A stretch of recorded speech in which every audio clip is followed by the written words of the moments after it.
Dostlar, əlimizə belə bir dənə ət gəlib düşübdür. Yaponiyadan gələn deməli Wagyu şeyidir, stekidir. Görürsünüz, biraz fərqlidir. İndi bunu Allah qoysa bişirib yeyəcəyik. Çox dəhşət bahalıdır. Yəni nə qədər bahalıdır desəz, kilosu 500 manatdır. Həqiqətən zarafat eləmirəm, kilosu 500 manatdır və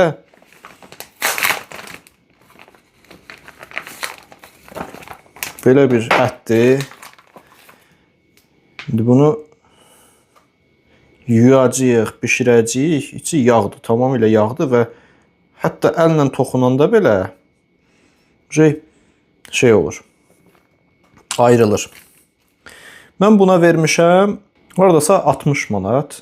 Haradasa 60 manat, 34 avro vermişəm 150 qramını. İnternetdə baxdım, bunu belə kiçik parçalara ayırmaq lazımdır. Və çox isti tavanın içərisində cəmi 5 dəqiqə qızartmaq lazımdır. Yəni çox yox, cəmi 5 dəqiqə bəs eləyirmiş. Demək, pişdikdən sonra çoxlu yağı çıxır, ona görə lap çox pişirməmək lazımdır. Bunun yağını tökməyəcəm, yağını istifadə edərik. Baxaq görək, prosto dadı necədir.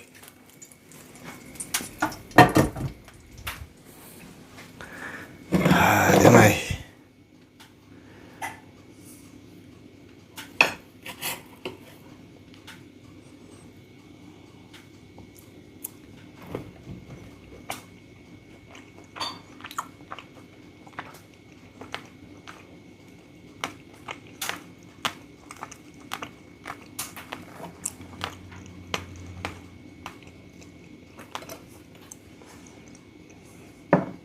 tam səmimi deyəcəm, indiyə qədər yediyim heç bir ətə oxşamır.